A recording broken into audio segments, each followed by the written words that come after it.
Bueno, está bien interesante este tema que vamos a desarrollar enseguida. Cuando una persona tiene sobrepeso, muchas veces tiende, casi que la mayoría de veces, a echarle la culpa a la mala alimentación, entre otras cosas. Y si bien es cierto que una dieta saludable es parte de un buen desarrollo de salud y un buen desempeño, también hay algo que es importante tomar en cuenta, y es que mucha gente pasa horas sedentaria y por alguna razón no quieren hacer ejercicio o no quieren mover el cuerpo. Entonces, aquí hay una pregunta importante.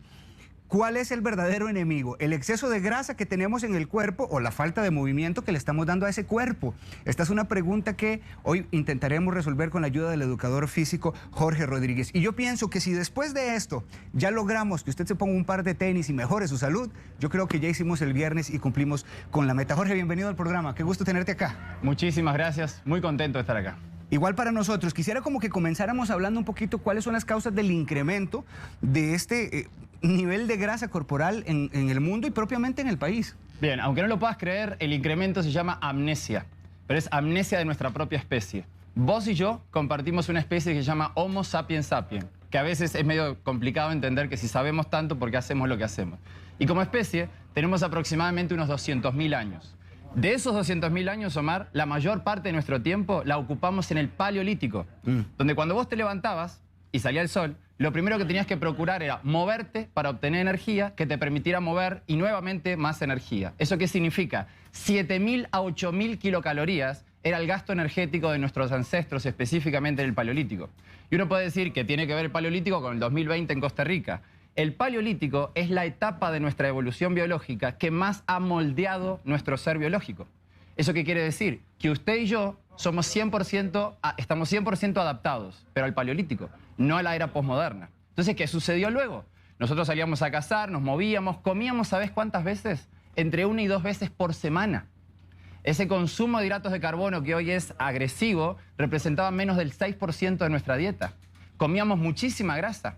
Parte era carroña del animal que habíamos podido cazar o otro depredador lo había obtenido, y parte era específicamente cazada por nosotros. Es decir, estamos adaptados para la inanición, somos organismos biológicos que sobrevivimos a expensas de no tener suficientes recursos para comer, y eso marcó nuestra evolución. ¿Qué pasa hoy? Hoy pasamos por 3 revoluciones. Hace 10.000 años aprendimos a domesticar el ganado y a poder sembrar. Entonces pasamos de las 7.000 kilocalorías a muchas menos. Luego revolución industrial. Pasamos del trabajo artesanal y agropecuario a directamente las grandes urbes para un trabajo sistemático donde había menos gasto energético y encima menos necesidad de pensar, que es otro problema asociado. Y luego pasamos en la década del 80 por lo que es la revolución digital, donde vos y yo ahora, bueno, en tu caso no y el mío menos, pero la mayor parte de la gente que nos está viendo, consume 8 o más horas al día haciendo exactamente lo que estamos haciendo. Sentarismo, no sedentarismo. Sentadismo es una posición completamente agresiva para nuestro ser. Y básicamente eso resume en pocas palabras por qué hoy, siendo compatibles con un diseño biológico paleolítico, no compatibilizamos con la era moderna. Mala alimentación, mal proceso de pensamiento y ausencia completa del respeto que significa fuiste creado como un hijo del movimiento. Ahí es donde radica el problema. Y de esta forma es muy sencillo entender por qué evolucionamos a movernos cada vez menos. Y quisiera como que usted nos desarrollara ahora, después de esta explicación, Jorge, ¿en qué sentido puede afectar la falta de movilidad, no solamente a nivel físico, sino de una forma mucho más integral? Bien, esa idea de pienso, luego existo, esa suerte como de dualismo que inclusive viene de Descartes, no tiene ningún tipo de compatibilidad hoy con lo que la neurociencia, por ejemplo, nos indica o la biología molecular nos indica. El cómo piensas, el cómo duermes, el cómo se comporta tu cuerpo, tiene que ver básicamente con la relación de movimiento o ausencia de este. Entonces, cuando yo te digo músculos, vos lo primero que pensás es en ir al gimnasio lunes a hacer press de pecho, pensando que el músculo es un órgano contráctil. El músculo, Omar, desde hace más de 15 años en la literatura internacional se lo considera un órgano endocrino, es como una glándula, que tiene hoy descubiertas más de 400 sustancias que producen efectos positivos sobre el resto de los sistemas. Entonces una persona que en este momento nos esté viendo y que diga, no, a mí, qué flojera eso de ir al gimnasio, de salir a caminar, lo que no está entendiendo es que la farmacia que tiene en la esquina, ¿tá?, de la marca que vos quieras, en realidad la tiene en su cuádriceps, la tiene en su glúteo, la tiene en su bíceps, pero tiene un enorme cartel que dice cerrado por inactividad.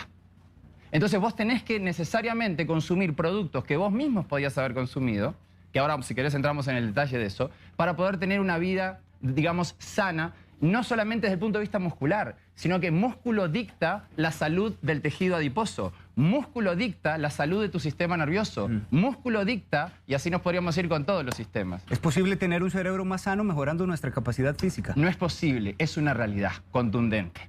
Es una realidad contundente. Las sociedades que tienen tasas de movimiento en general, como sociedades más grandes, tienen mayor rendimiento académico, menor estrés y depresión a nivel social y menor violencia con mayor niveles de tolerancia. Estamos hablando del norte de Europa. Así que imagínate lo poderoso que es este fármaco, que si fuera una píldora, Omar, sería la más recetada por doctores, la más buscada por las aseguradoras y la más consumida por el ser humano. Sin embargo, no lo es. Jorge, comenzábamos la entrevista hablando un poco de la culpabilidad que a veces más bien le damos a la comida, cuando realmente, por lo que nos estás explicando, es que esta inactividad incide completamente y directamente con nuestro sobrepeso. Pero quisiera que sea usted el que nos explique cuál es la relación tan estrecha que hay. Totalmente. Vamos a hacer de cuenta que tenemos adelante nosotros un jugador de fútbol americano, o de rugby, o un luchador de sumo. Tú podrías decir, tiene sobrepeso, y realmente lo tiene. Su peso excede lo que se considera el peso normal, pero su contenido graso, que también está exacerbado, es grande, guarda una relación muy diferente con el que tiene sobrepeso y no se mueve. Y tiene mecánica muscular activa. Esas sustancias que se llaman mioquinas en general, que aparte son no solamente la sustancia, sino la actividad muscular precursora a nivel hormonal, lo que genera es que tu tejido graso, sea mucho o sea poco, sea sano. El tejido graso es considerado desde hace más de 20 años como básicamente un órgano también endocrino, que produce sustancias que te pueden asesinar. Por eso hoy se habla de que el que no se mueve y tiene exceso de tejido graso padece algo que se llama adipotoxicidad. Como también podés tener tejido graso grande, exacerbado, pero sos una persona en movimiento. El tejido muscular trabaja con el tejido graso de forma interrelacionada. Ahí radica el problema. Wow, siendo así, entonces yo plantearía, ¿quién tiene más riesgo a nivel de salud? ¿Una persona que tiene sobrepeso pero que está en movimiento o una persona delgada que normalmente pasa sedentaria? Bien, si yo tuviera que hacer una apuesta, pongo el 100% de mis fichas al delgado, que tiene actividad nula o sedentaria. ¿Eso qué significa? Hay una frase que dice, flaco por fuera, gordo por dentro, o flaco metabólicamente gordo. ¿Eso qué significa? Que cuando la mamá y el papá, sensibles de esta situación, ven a su hijo y dicen, mi hijo está exento de todo lo que está diciendo este profe de educación física, señora, salvo que usted haya llevado a su hijo a hacer un examen de bioimpedancia, donde a través de una pequeña corriente eléctrica podemos detectar el porcentaje de grasa ectópica, un niño con un cuerpo delgado puede ser mucho más riesgoso de ser considerado que un gordito que, por ejemplo, con el cariño de la palabra gordito, juega fútbol en las tardes, mientras que el flaquito solamente hace videojuegos en las tardes. Lo importante es qué es lo que está sucediendo interna y metabólicamente, Omar. En términos de mortalidad, Jorge, ¿qué es más peligroso, la inactividad o el sobrepeso? Bien, ahí te va. Cuando el Colegio Americano de Medicina del Deporte, junto con la Organización Mundial de la Salud, hacen análisis estadísticos globales de esto, rankean, imagínate esto, la causal número 1 de muerte a nivel mundial ya desde el 2016, hipertensión. ¿Cuál crees que es la segunda? Por encima inclusive del tabaquismo y del sobrepeso. La inactividad. Segunda causal de muerte. Imagínate que juntás guerras, y juntás virus, y juntás todo en el mundo y no llegan a las más de 6 millones de muertes que podrían haber sido perfectamente previsibles relacionadas con la inactividad. Es una locura. Estamos hablando de un estilo de vida. Estamos hablando de un estilo de mundo. ¿Por qué? Porque hoy se considera que vos sos una persona exitosa cuando tenés un auto que te transporta, cuando tenés una persona que te hace el jardín, cuando tenés un montón de gente que evita que vos te muevas. Entonces, cuando hablamos de las poblaciones que ya entendieron este concepto, que fundamentalmente es el norte de Europa, algunos países excepcionales como Sudáfrica, ¿qué hacen? Urbanización para que vos puedas tomar tu bicicleta, a pesar de tener tu Ferrari, pero tomás tu bicicleta. Empleados públicos que no pueden estar sentados por más de cierto tiempo. Por ejemplo, empresas públicas y privadas que utilizan en lugar de sillas, como estamos nosotros, balones de estabilidad, para que en una junta de trabajo con grandes CEOs tomando decisiones masivas, estén de pie. O estén sentados sobre una base inestable que les permita pensar mejor y en movimiento. Estamos hablando de un nuevo paradigma que lamentablemente como latinoamericanos siempre venimos un poco rezagados al respecto de Claro, porque tiene que ver también con un tema de cultura y de aprendizaje y de educación que viene desde las esferas un poquito más arriba. Ya usted nos ha explicado esto y bastante claro que lo hemos entendido, Jorge, pero ¿por qué el grueso de la población, considera usted, no realiza actividad física? ¿En dónde está la mella de ese problema? Vuelvo nuevamente al paleolítico, perdona que meta tanta paleontología con relación a todo esto, pero ¿qué es lo que sucede? Tu organismo y el mío estaban adaptados para una sola cosa, sobrevivir 24 por 24. Por lo tanto, para sobrevivir vos necesitabas algo, estar lúcido mentalmente y tener energía. Entonces, cualquier cosa que hoy yo te ponga que tenga que ver con consumir altos niveles de energía cognitiva, como por ejemplo resolver un sudoku o un análisis financiero, o moverte, atenta contra aquello que tu cuerpo dice, si me agotás reservas y mañana sale un felino, yo no tendría oportunidad de poder sobrevivir. Entonces el cuerpo naturalmente es un organismo que está adaptado para atesorar energía, no para disiparla. Y utiliza cualquier argumento a su favor, como por ejemplo, es que está lloviendo, ¿para qué vamos al gimnasio?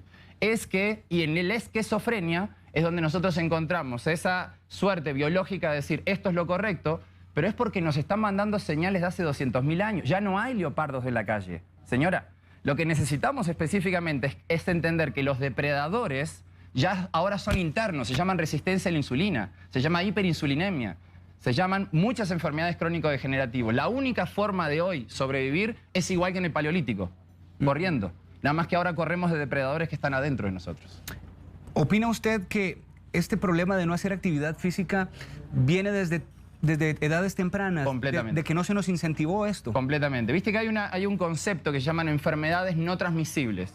Los educadores físicos estamos un poco peleados con esto, porque cuando vos visitas una familia y el papá y la mamá, por ejemplo, van al gimnasio, es muy raro que el chiquito no quiera ir al gimnasio. Como también cuando encontrás una familia que papá y mamá, en el caso que sean funcionales, están echadotes en esta actitud completamente ajena a la realidad, es muy poco probable que el chiquito empiece a saltar la cuerda en la casa. ¿Se entiende? Entonces, el ejemplo viene de un ambiente y ese ambiente no puede ser obesogénico ni inactivo. Entonces, coincido 100% contigo, pero la responsabilidad no está en el pequeño porque está en una fase de consolidación de hábitos. La responsabilidad está en el adulto. 9:20 de la mañana nos acompaña el educador físico Jorge Rodríguez en una explicación bien interesante sobre qué es más peligroso en este momento, la inactividad física, el hecho de que usted pase sentado, sentada en su casa, o el exceso de grasa, que puede ser ahorita un problema de salud más importante. Bueno, nos explicaba incluso el especialista que la inactividad podría ser también un tema bastante peligroso, no solamente a nivel orgánico, sino también a nivel cerebral. Si usted tiene una consulta que realizarnos, el Facebook está a su disposición y también el WhatsApp 6087-7777. Quisiera, Jorge, como que usted me desglosara una frase que estoy seguro todos en casa también hemos escuchado y es flaco por fuera, ¿verdad? Pero gordito por dentro. Hay muchas personas que estamos en esa situación, precisamente. Total. Entonces, ¿qué es lo que sucede? Comentábamos recién, el ojímetro no es un órgano fiable como para poder evaluar quién está sano y quién no lo es. Entonces, hoy, ¿qué es lo que consideramos? La grasa subcutánea, Omar, que es básicamente esta, es una grasa que lleva mucha gente a los gimnasios, afortunadamente, por un tema estético. La grasa que te mata no es la subcutánea. La grasa que te mata, que te aniquila y que te hace una vida muy fea a vos y a tu familia es la grasa ectópica, que se llama intravisceral. Entonces es un cúmulo de triglicéridos que no se encuentran debajo de la piel, sino dentro de los intersticios, que son los espacios que hay entre órganos, dentro de los órganos y fundamentalmente hasta dentro de las células. Entonces, si vos tenés, por ejemplo, un músculo sano, es un músculo que tiene poca capacidad de almacenar triglicéridos o grasas. ¿Eso qué significa? Su membrana es mucho más permeable, por ejemplo, a la glucosa. ¿Qué pasa si vos entonces adoptás un estilo de vida sedentario, no te movés y aparte comés mal? El músculo, que no es un órgano de reserva grasa, comienza a transformarse en uno. Bloquea la membrana, es una de las tantas opciones que hay, y empezás a tener resistencia a la insulina o poca permeabilidad a la glucosa, no por un problema pancreático, lo tenés por un exceso de grasa donde no tenía que estar. Ahora, ni hablar cuando hablamos del corazón, ni hablar cuando hablamos de los riñones.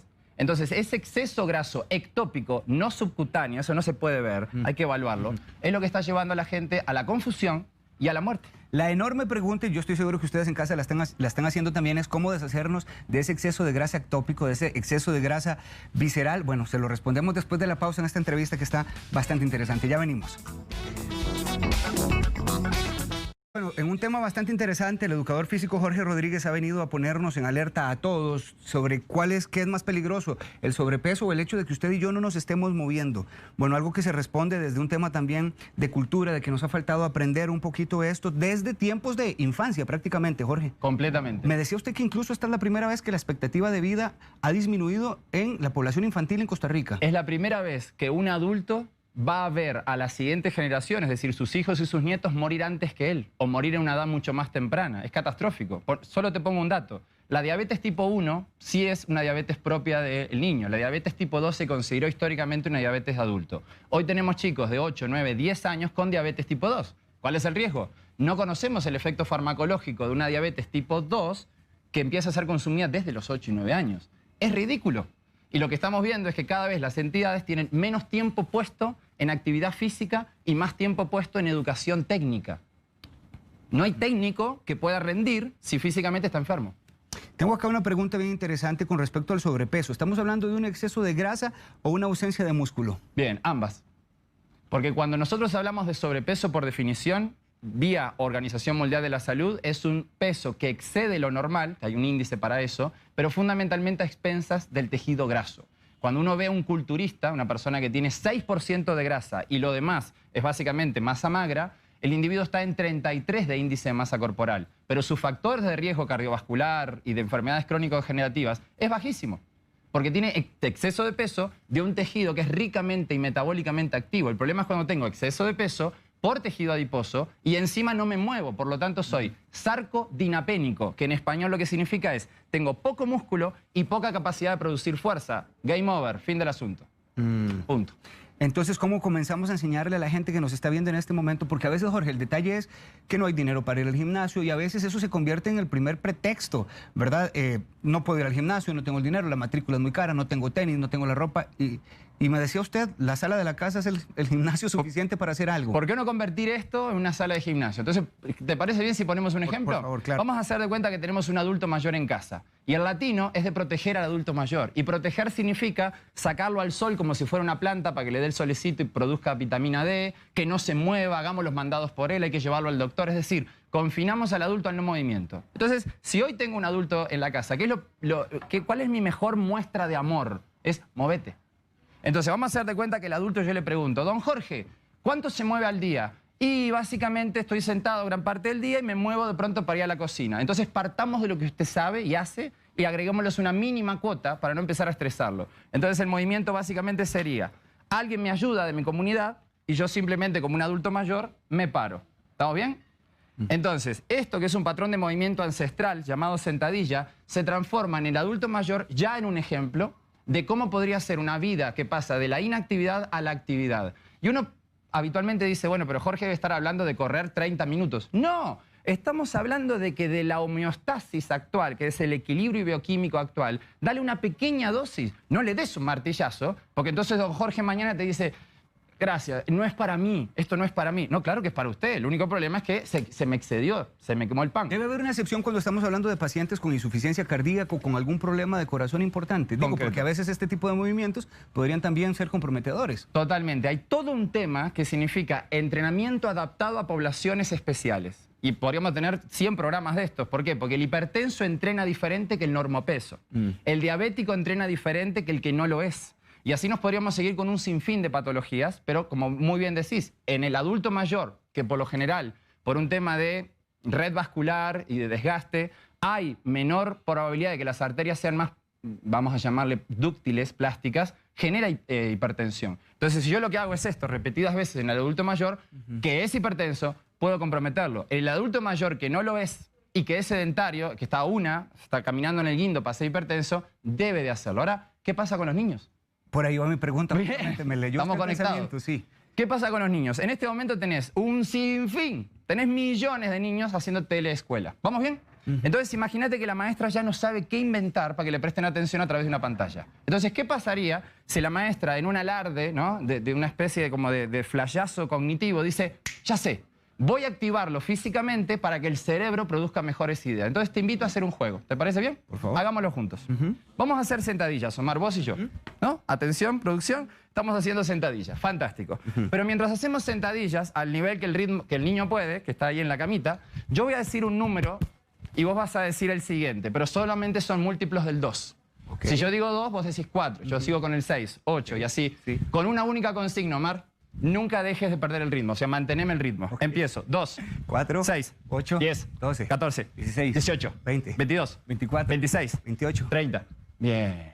¿Qué es lo que acabas de hacer? Esto se llama pausa cognitiva motor. Ahorita agitarme. Pausa cognitiva. ¿Sentís lo que está sucediendo? Sí, claro. Eso adentro de tu torrente sanguíneo, si lo siguiéramos haciendo un poco más de tiempo, está cargado de factores neurotróficos, que en español, ¿qué significa? Tus farmacias, tus músculos, mandaron al torrente sanguíneo gran cantidad de factores neurotróficos que atravesaron la barrera hematoencefálica, que en español significa una barrera de protección cerebral, dándole a múltiples de las estructuras cerebrales más capacidad para estar listas para procesos cognitivos. Lo que vos y yo acabamos de demostrar en Televisión Nacional son los 10 minutos previos de la educación, por ejemplo, pública en Finlandia, donde ellos saben que un alumno que llega sin actividad física es un alumno que produce muchas menos cualidades cognitivas. Por lo tanto, es un profesional que podríamos haber potenciado más. Y nosotros acá nos seguimos peleando a ver si la educación física podría tener más o menos horas. Por eso, lamentablemente, estamos en un concepto no de indigencia económica, a veces la indigencia es mental. Voy a desarrollarte aquí algunas preguntas que nos están enviando tanta gente y las vamos a responder en el ratito que nos queda de la manera más precisa, Jorge. Ana Delgado dice, mi pregunta es por qué muchos recomiendan hacer ejercicio en la mañana. ¿Se puede hacer en la tarde? ¿Cuál es la razón? Bien, no hay una razón específica o solo para la mañana o solo para la tarde. Pero a la compañera que nos acaba de hacer la pregunta, la respuesta es, a lo largo del día tenés diferentes picos hormonales. Entonces, en la mañana y en la tarde se manifiestan picos, por ejemplo, de la hormona testosterona, tanto en hombre como fundamentalmente en hombre como en la mujer. Si vos lo que querés es perder peso y tenés en tu torrente sanguíneo ricos niveles de testosterona, que lo podías haber hecho por el horario del día o por el estímulo de la fuerza, perdés más grasa. Sin embargo, esto no es limitativo de que vos puedas entrenar en la noche con menores niveles de testosterona y aún así obtener buenos resultados. Yo antes del embarazo, dice doña Carmen Soto, pesaba 54 kilogramos hace 12 años, ahora estoy en 76 kilos. Mide 1,58 y dice que le preocupa porque no ha podido bajar, camina todos los días. ¿Y cuál es el tipo de ejercicio que usted podría recomendarle para bajar de peso? Es una excelente pregunta porque tenemos un montón de gente con la misma idea. La idea es, si usted hoy ya domina el caminar, mi recomendación, y obviamente es una persona sana, no es hipertensa ni diabética, camine ahora por lapsos de tiempo breves, estamos hablando más de 10 segundos, pero con niveles de intensidad mucho más grandes. Entonces, ¿qué significa? Salir a caminar para esa persona ya no representa una carga con adaptación positiva. Ya no es un esfuerzo. Ya no es un esfuerzo válido para incrementar la salud. Entonces, ¿qué es lo que necesitamos? Salga a caminar específicamente durante 10 segundos a una marcha apurada, descanse 10 segundos y vuelva a caminar, tratando de mantener esto unos 15 minutos por lo menos en adelante. Alexander Torres, bueno, mucha gente haciendo comentarios del tema. Yo hago aproximadamente 125 kilómetros semanales de carrera, Muy bien. dice Alexander. Con eso siempre he salido bien en los exámenes de sangre. Pero el cuerpo me pide mucha comida y a veces me pide azúcar o algo bastante calórico para recuperar. ¿Es correcto que se lo dé? Es correcto, siempre y cuando esté de la mano de un profesional, de un nutricionista, pero entender que el azúcar es la forma más simple que encuentra el cerebro, porque es energía muy rápida, muy rica y muy barata. Nosotros lo que recomendamos es apalancarte con un nutricionista, pero también considerar la oportunidad de cetonas y de grasas como fuente de alimentación cerebral. Cetonas y grasas. Juliana Morales, con esta cerramos. Dice, en mi caso se me hace difícil tomar el impulso ya que sufro de depresión. ¿Cómo puedo comenzar? Y planteo este tema de ella porque a veces hay situaciones en la vida, ¿verdad?, que uno no sabe cómo están las otras personas y se convierte en el primer impedimento. A veces es mental porque a veces la gente dice, yo ya no estoy para esto, ya no es mi edad, a mí ya se me pasó el tiempo. Y a veces es una situación que también se traduce en algo físico, como en el caso de ella. ¿Cuál sería su recomendación? Bueno, la recomendación es la misma que nos dio Nancy recién tras cámaras, ¿no? Utilizar una actividad física que tenga que ver con el yo emocional. Entonces, si vos estás secuestrado en una circuitería neuronal que te lleva a la depresión, vos tenés que competir tratando de generar nuevas redes neuronales por algo que esté bueno. Y el ejercicio está bueno. Pero no porque yo lo digo y te digo cuánto de cuánto, sino porque tenés que encontrar un ejercicio que te guste.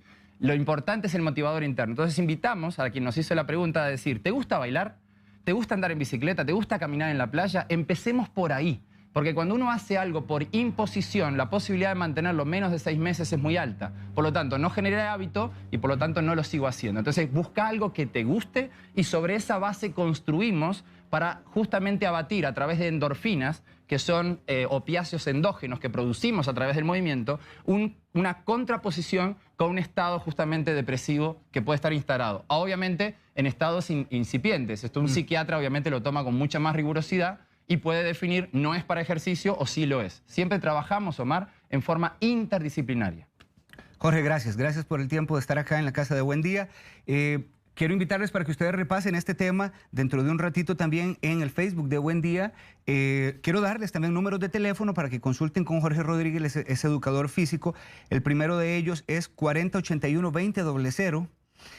También un correo electrónico info@multispa.net. Ahí lo tiene, info@multispa.net, el teléfono 4081-2000. Y si usted necesita información general, pueden ingresar a la página www.multispa.cr. Jorge, muchas gracias. No, el agradecido soy yo, sobre todo por la labor que todos ustedes cuatro y todo el equipo de producción está haciendo a nivel nacional. Después de escuchar las noticias, uno termina deprimido y recibir ese bálsamo de energía positiva que los cuatro hacen frente a cámara es una tarea titánica y que lo están haciendo en forma excepcional. De corazón, gracias a ustedes. Gracias. Feliz fin de semana para usted.